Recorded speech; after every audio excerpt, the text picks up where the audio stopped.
business, and I've got one too. You can't mind your business. What's the matter with you? Welcome to the latest episode of the Brand Shorthand podcast. I'm your host, Mark Vandergrift, and with me is the diva of differentiation, Lorraine Kessler. My Thing gosh. one, you might be interested to hear that upon the recommendation of our friend Dr. Scott Powell from Grove City College, Oh, I yeah. started watching The Pitch. Mm-hmm. It was a series back in 2012 and 13. Didn't last very long, but it follows two agencies on each episode that are competing for a client's business. So these agencies pitch their creative. And the first episode covered McKinney and a middle-sized agency in Los Angeles I hadn't heard about before, WDCW.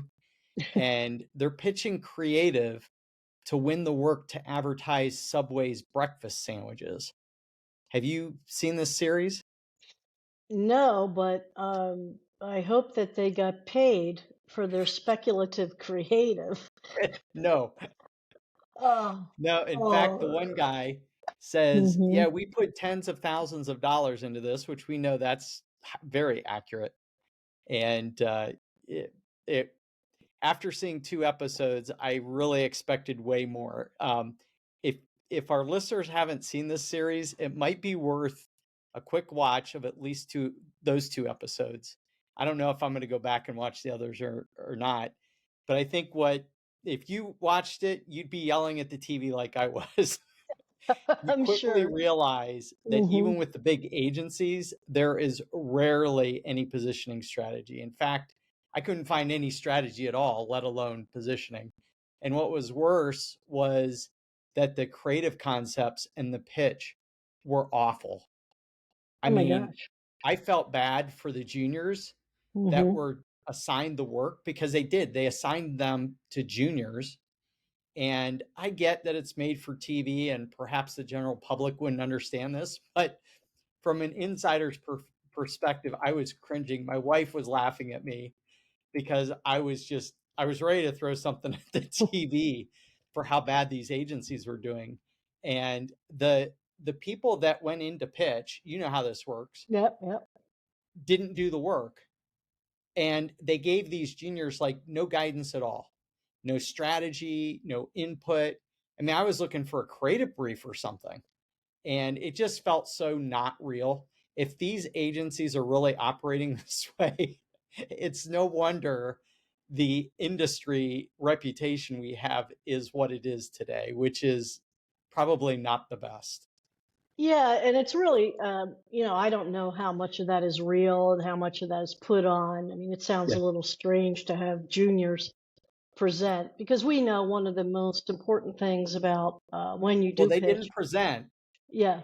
They only they came up with the ideas. The Oh, seniors did did the present, pitching.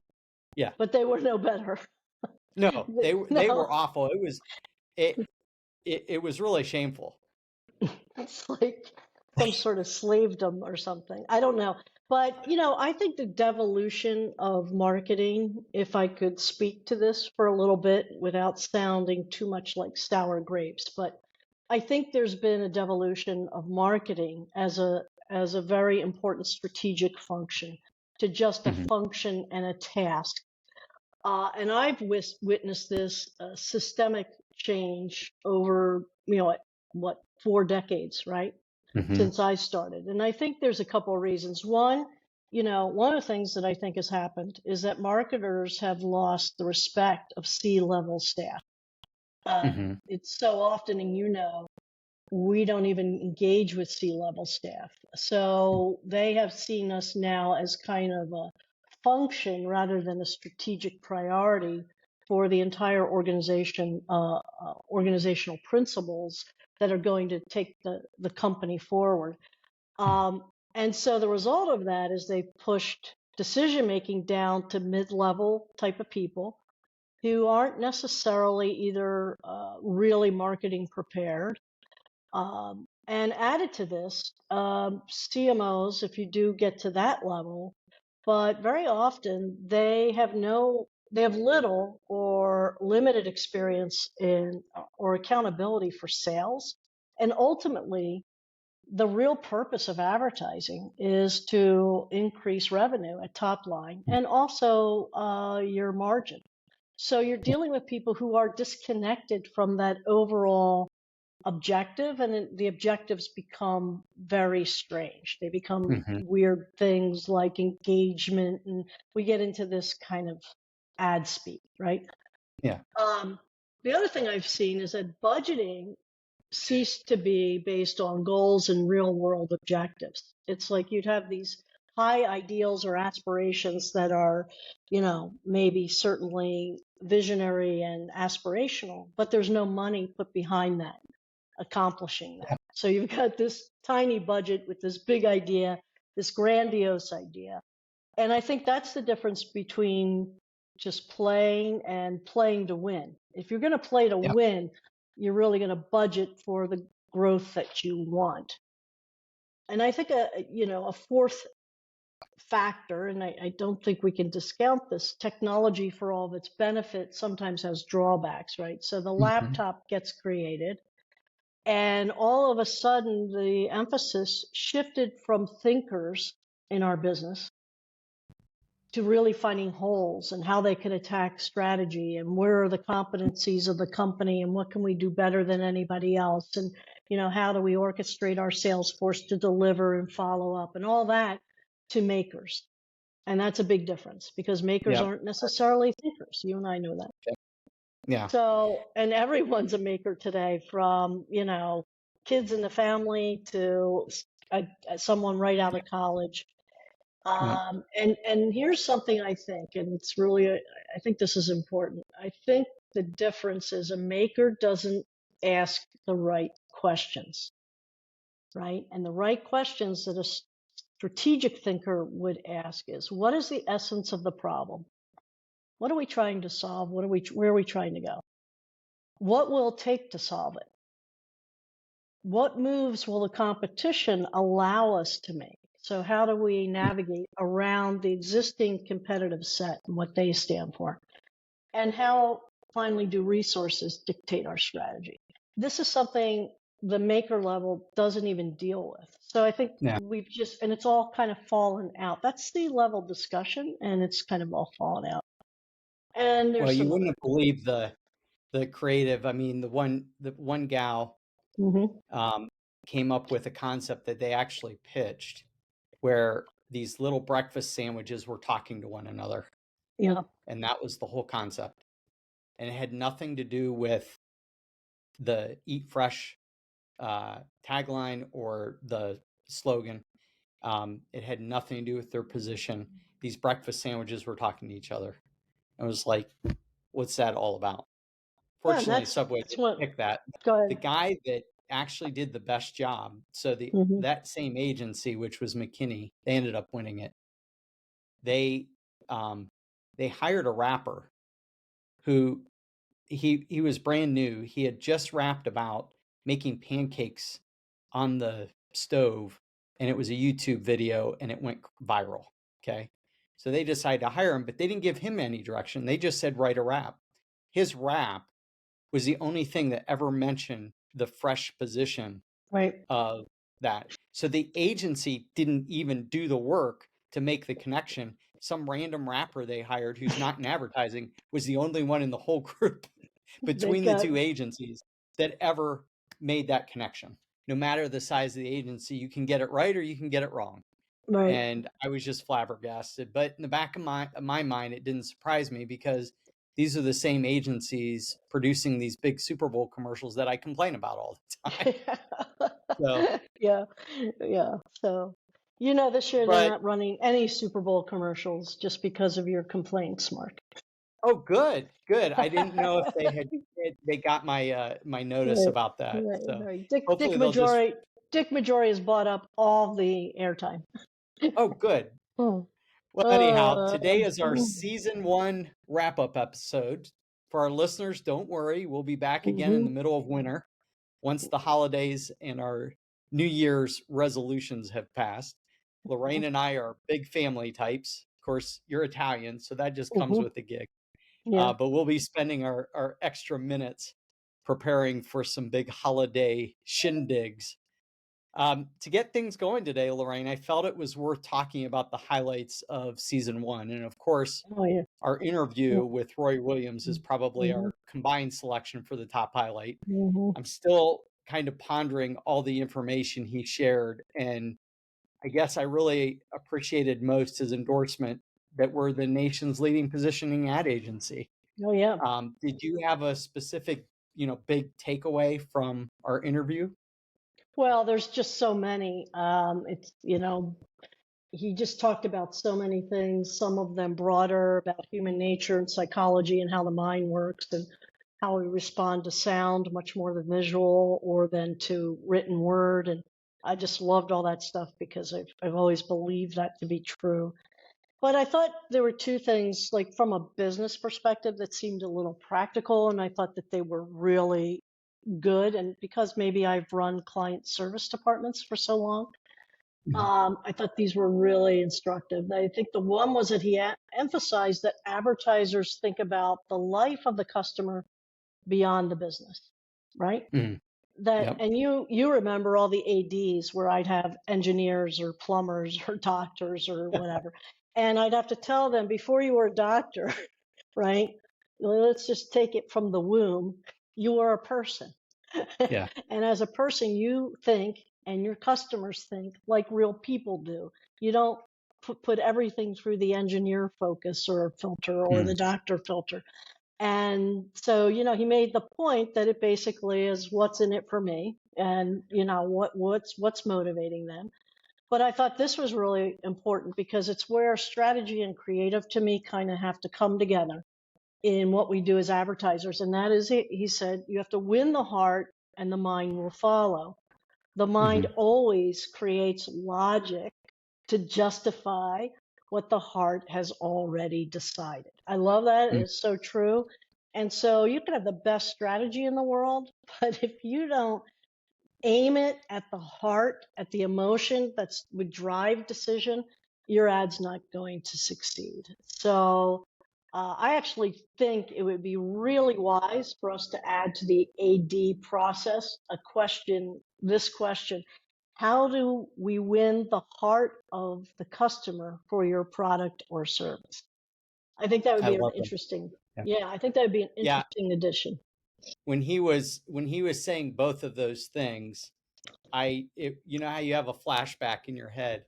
I could just see you saying that over and over and over again, both of those things, Yeah, yeah, because uh, that's where there's a disconnect sometimes between us walking in as business people thinking that somehow human nature changes and we are no longer consumers. We're somehow some kind of robot that presses buttons to buy things for a business, and yeah. it doesn't make sense. Yeah, So so think about uh, the life of the customer beyond the business. I think yeah. that's really good. The second one I had, and you'll appreciate this because you shared client service duties with me, is the bravery and the courageous approach that he has to compensation, Mm.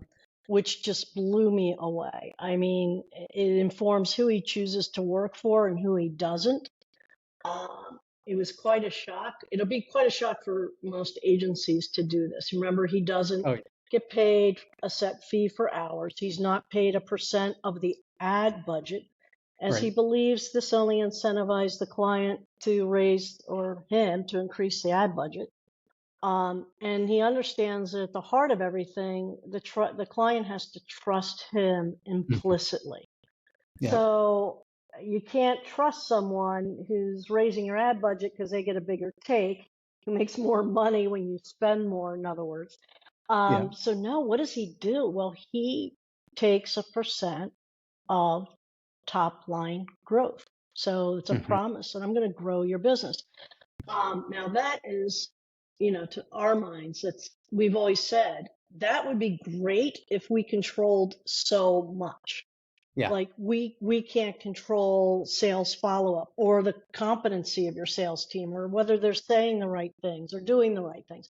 but I picked up in his conversation that he controls the ad budget, and if he Hmm. feels sales is deficient, he's going to allocate more budget to sales than to Hmm. advertising itself. So he Yep. has more control, and that's, I guess, the reciprocal grant he gets for the trust he creates with this model. Yeah. I just Yep. thought that was did brilliant. It reminded me of the story, and I don't remember the advertiser that said it. You probably do.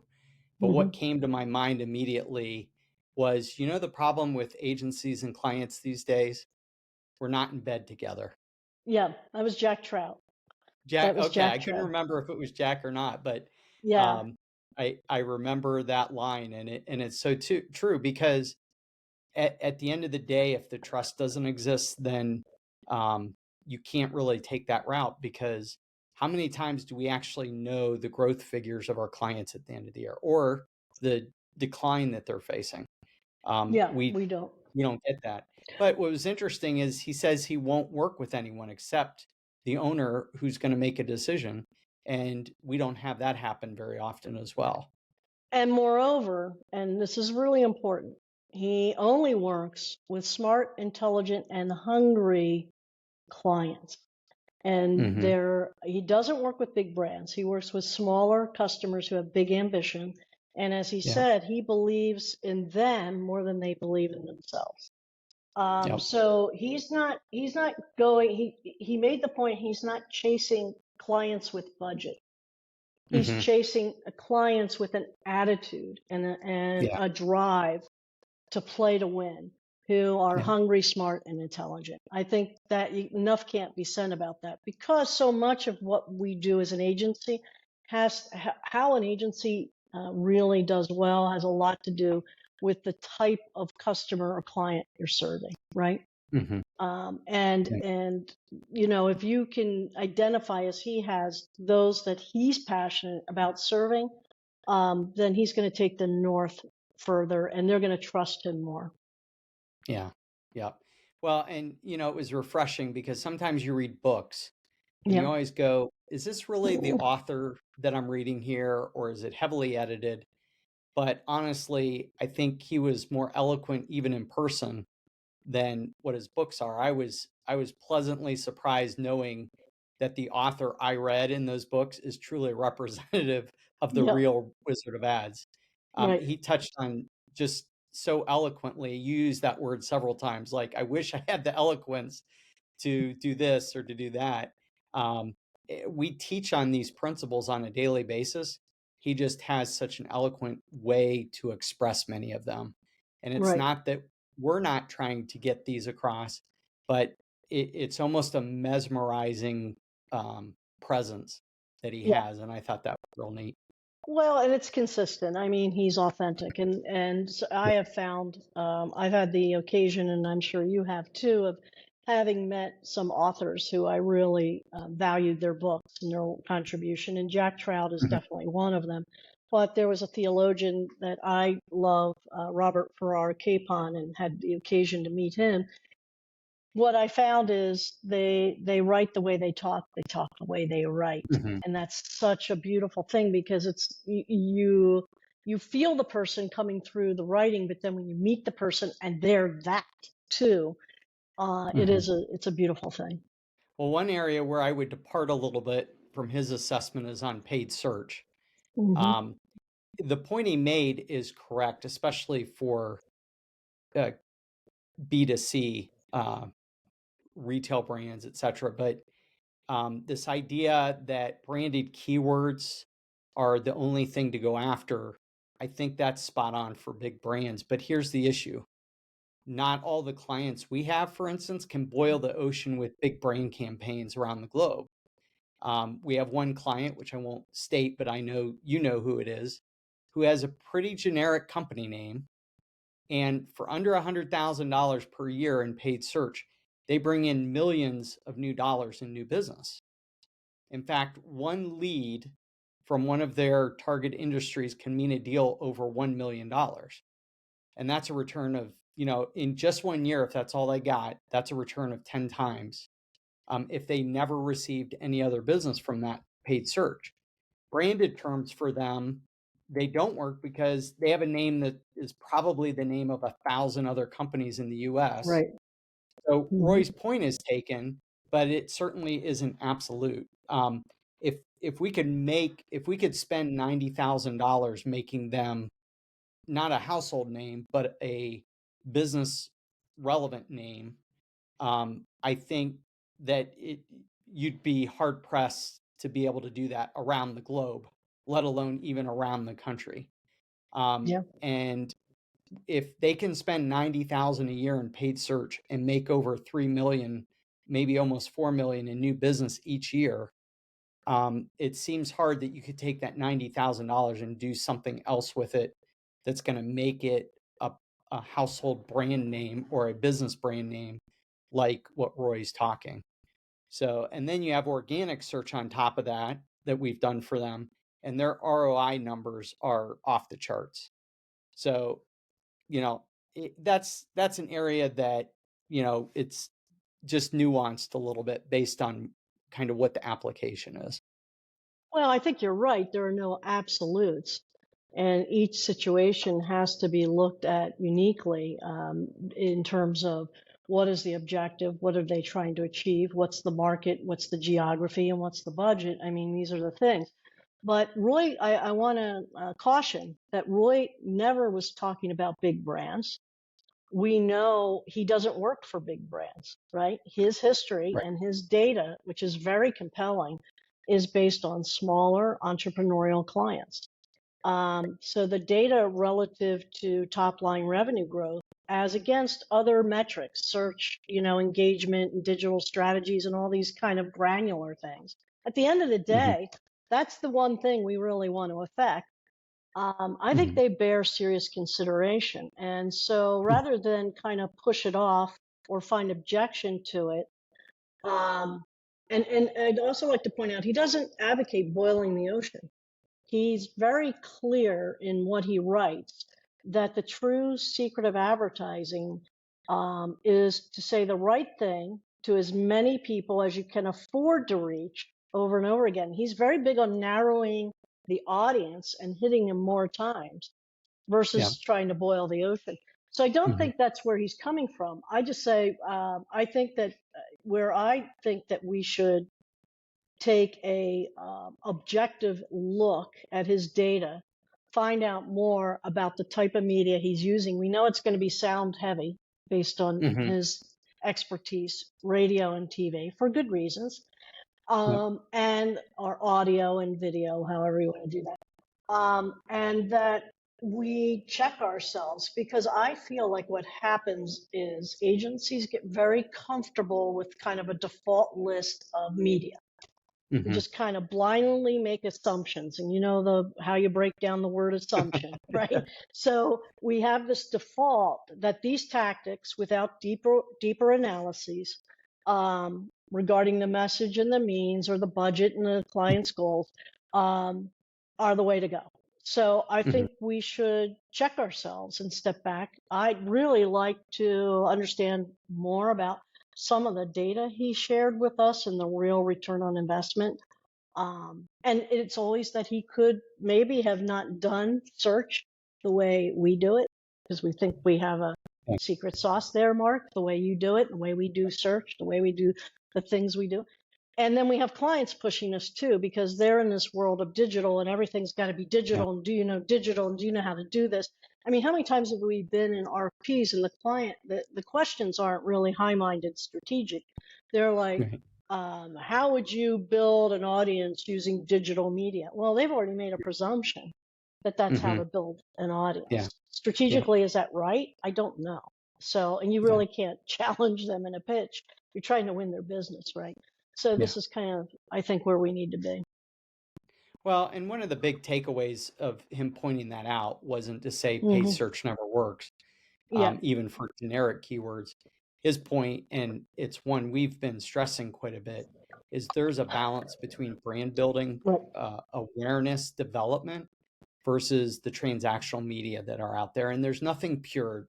Brand brand advertising can create customers as much as transactional can do the same. and or transactional can build a brand. I think his point is that idea that you're saying is get the name in the mind, and then of course we layer on that, make sure it's a differentiated idea associated with that name. Mhm.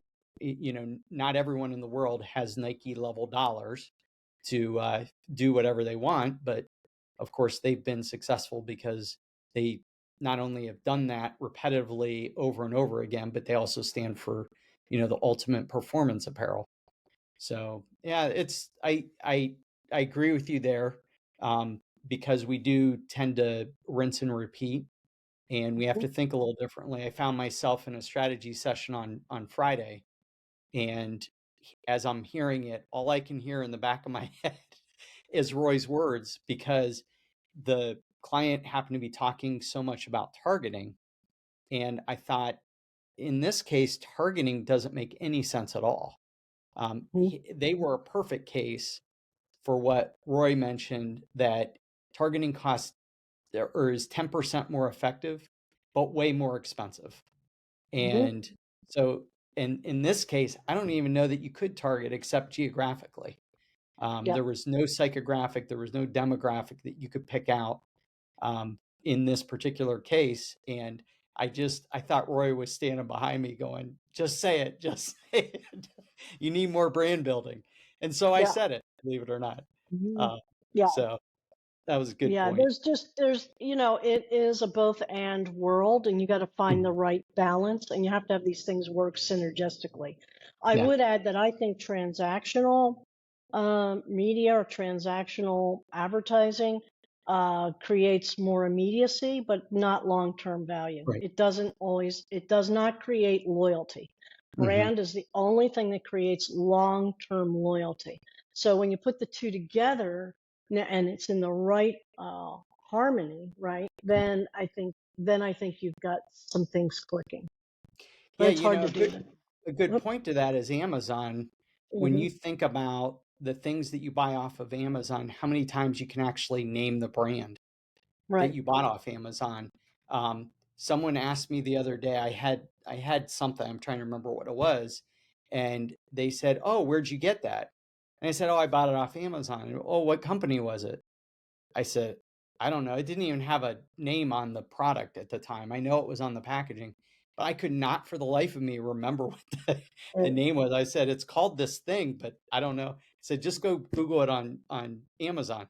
Well, if I ever wanted that again, I'd have to go through the whole process again. And Right. who knows at the end of the day if I would have found that same thing, other than, of course, going back into search or order history. But you know what I'm saying? Oh yeah. When you just grab those things as a transactional item, brand recall is almost zero. Yeah, and I think that brand marketers, right? I think they probably asked this question. I think this is a really good point you're raising. Is the more I sell on Amazon, what does that do to my brand? Does it bring it down? Does it bring its value down? I would say it does, arguably. So, and I don't have any research to support that, but I bet we could do research, and I wouldn't be surprised if that's what we found out. I wouldn't Hmm. tailor the research to give me the answer I want, but I think I'm in the same boat as you. Whether I end Hmm. up buying a Cuisinart or a KitchenAid becomes irrelevant. I went on Amazon and I saw I need a 12 cup and I want it black or I want it, turquoise or I want this size. And Hmm. I got good reviews and this is a good price and I shipped it. And if you asked me which one it was, I probably wouldn't know until I got it. Yeah.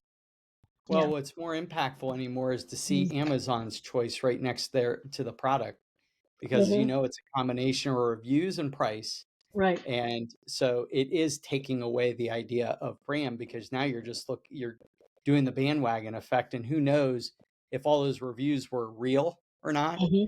Who knows if the current price they're showing me was the same price that these people bought it for. I mean, there's just a whole host of problems with that. But Well, nobody gets it. Here's the thing: ubiquity, more sales quickly, mhm, uh, and or loyalty long term. They're on a seesaw, yeah, and you can get one and devolve the other, or get the other and you don't have enough of this. yep, So again, it has to come back to strategic balance as to Hmm. really what you're trying to do. We had a conversation with a very excellent winemaker, and he talked about when they're balancing wine, for acidity and grapes and what the harvest gave and the fruitiness, and it gets very technical, but he said, basically, I need team members who play together well. And it was like, and he kept Perfect. saying, and I thought it was really cute because he's German and he was making like a football analogy, uh, but really team members who play well together ultimately is kind of what we have to strive Yeah. for. Yeah. Anything else from Roy's interviews you want to talk about before we move on? I mean, there's just so much to talk about. Yeah. Certainly his philosophies and beyond uh, just the advertising. Hmm. Um, I think that the idea that he blends practical advertising with some of these more human, as you mentioned, kind of an understanding of the human insight, the human mind, how it works. And again, as I said, the idea that sound has been proven to be far more memorable than anything else. Yeah. And I think that's extremely, when we're thinking about balance in media, we need to be thinking about sound. Yep. Whether it's delivered via video or audio, we need to be thinking sound. Because Yeah. you know what? One of the things that we walked away from, and yet my husband has a friend, literally, he's like a jingle king. He can play any jingle he's heard from the time he was, 5 years old. He can Huh. recall it. What is that? It's sound. And we've Hmm. really kind of gotten away from some of that in modern advertising. I don't know, we think Yep. we're too sophisticated or what the deal is, but it really made me think, are we missing something? Hmm. Yep. Well, good. Let's talk a little bit about season one outside of Roy's interview. Hmm. I think the highlight for me this season was focusing, a lot of our episodes on all the different ways that we differentiate or we recommend differentiating. And in looking at the numbers, our listeners actually like those the best as well. Hmm. Our Ways to Differentiate Leadership podcast had Hmm. the highest number of listeners and viewers. So we have a lot of leaders out there, which makes sense. They're going to consume stuff to make them lead, right? So that's good. And they want to know how to lead their categories, obviously. I think these are attractive at the end of the day because if you do look at research, how to information on the web is always shown to have the top search numbers, whether it's, Googling how to or viewing videos on how to and other forms of consumption. These ways to differentiate really are a good start to how to do good marketing. Although you and I know there's a lot of nuance to that that comes with experience and Yeah. application. So I would say the ways to differentiate episodes this year were my highlight. Is there a particular episode or topic that jumped out at you? Yeah, well, I'll jump on what you said about leadership. There's a lot of people, I think there's a lot of interest, but there's a lot of wannabe leaders. Hmm. So I think we have to kind of expose something about this. Um, we've seen some people who self-proclaim leadership in a very uncredentialed, inauthentic way. Hmm. Leader in whatever, they just self-ordain it. That's not leadership, right? I mean, that is, and so what happens is I've actually had clients who are leaders in their category and aren't claiming it because they've seen this other wannabe advertising and they Hmm. don't want to be like that. So, that brinkmanship, and we've seen a lot of it, kind of hurts the idea of leadership. But I think it's either three ways to lead. And if we stick to this, I think, and help clients, you can be a sales leader, you can be a Hmm. performance leader, which means your product either extends the life of something or reduces gas cost because it's maybe your product is made out of lighter material, or technology, which is kind of you're an innovation leader. You're always leading Hmm. like 3M or somebody like that. So the key questions I think that a client needs to ask before embarking on a leadership position in a category are: one, can we become the generic for this category? And related, do we have the resources and the competencies and the drive to accomplish this?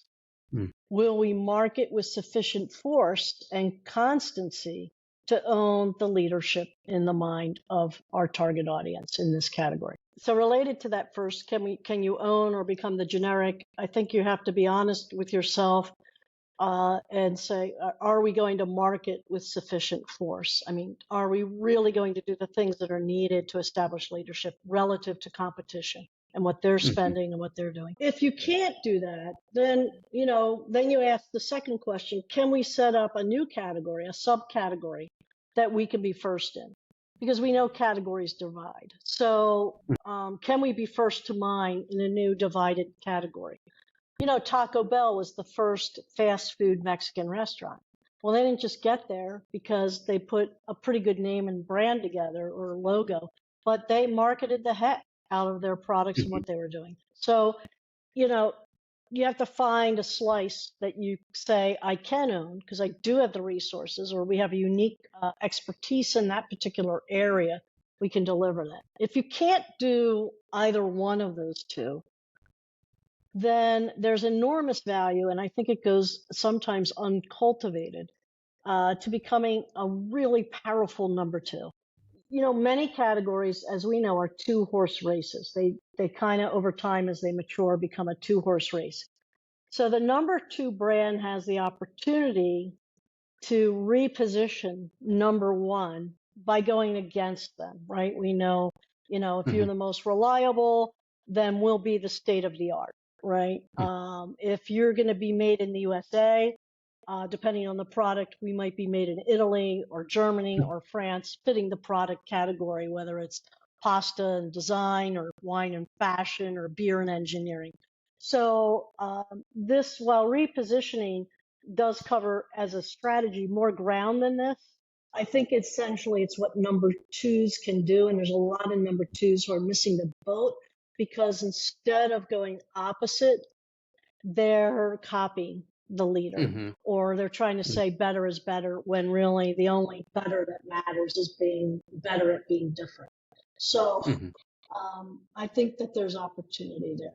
Well, I think we can close things out now, but I do want to express my appreciation for your diligence and care that you take to help produce the Brand Shorthand podcast, Lorraine. Oh. Your knowledge and expertise are beyond compare, and it really was wonderful to capture your insights on brands and positioning and strategy and just on life itself. So thank you very much for making this a good first season for us. Well, Mark, thank you. You're a great host. You do a wonderful job, and I'm so proud of you having been able to present to Grove City College and Scott Powell's class. And he's one of the great professors in university setting who is really raising or elevating marketing back to its strategic place or throne that it should have. And I appreciate that. Very good. Well, thank you. Well, let's close the season. Thank you to our audience for viewing and listening. If you haven't liked, shared, subscribed, or told your friends about the Brand Shorthand podcast, please do. We'll be back in the dead of winter, as promised, to start season number 2 as we discuss the core concepts of positioning. Until then, we wish you the warmest holidays, a happy new year, and a great start to 2024.